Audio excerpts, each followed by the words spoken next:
Assalamualaikum warahmatullahi wabarakatuh.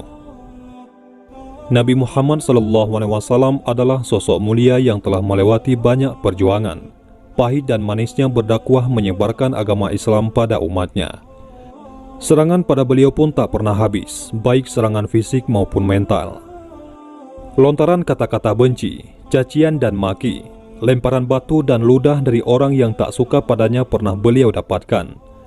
Bahkan beliau pernah difitnah sebagai orang gila karena mengaku-ngaku sebagai nabi dan utusan Allah Subhanahu wa Ta'ala, menyeru kepada penduduk Makkah untuk masuk Islam dan menjadi pengikutnya. Saat itu, sebagian masyarakat Makkah tidak menerima kehadiran Rasulullah SAW yang tengah berdakwah menyebarkan Islam dan mengajak semua orang untuk beralih ke jalan yang benar. Namun, fitnah terus menyerang beliau, hingga beberapa warga Makkah pun percaya bahwa kekasih Allah itu gila.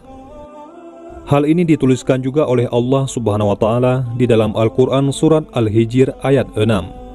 Mereka berkata, "Hai orang yang diturunkan Al-Quran kepadanya, sesungguhnya kamu benar-benar orang yang gila." Atau apakah patut mereka berkata, "Padanya, yakni Muhammad, ada penyakit gila"? Sebenarnya dia telah membawa kebenaran kepada mereka, dan kebanyakan mereka benci kepada kebenaran itu. Quran Surat Al-Mu'minun ayat 70. Kabar Nabi Muhammad SAW ini berhembus semakin kencang hingga orang-orang Makkah mengetahuinya.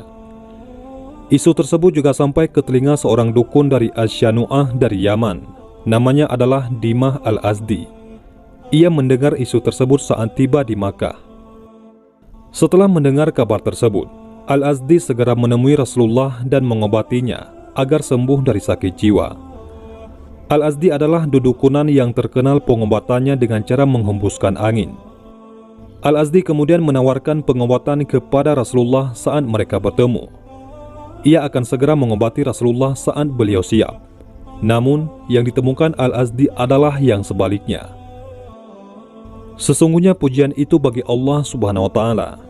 Kami memuji dan memohon pertolongan kepadanya. Siapa yang diberi petunjuk oleh Allah, tak seorang pun bisa menyesatkannya. Dan siapa yang disesatkan Allah, tak seorang pun bisa memberinya petunjuk. Aku bersaksi bahwa sesungguhnya tiada ilah selain Allah semata, yang tiada sekutu baginya. Dan aku bersaksi bahwa Muhammad adalah hamba dan Rasulnya. Kata Rasulullah merespon penawaran Al-Azdi tersebut. Mendengar hal tersebut keluar dari ucapan Rasulullah SAW, Al-Azdi terkejut dan takjub. Ia tak menyangka bagaimana bisa orang yang katanya gila mengatakan hal yang sedemikian rupa, kata-kata yang menakjubkan.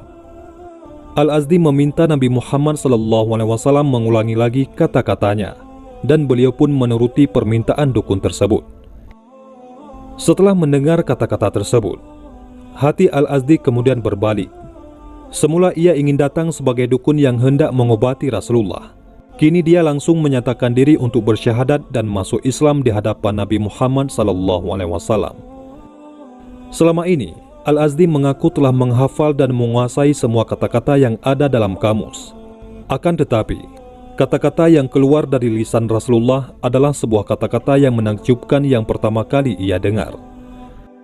"Berikanlah tanganmu, biar aku berbaiat atas nama Islam," ujar Al-Azdi kepada Rasulullah SAW.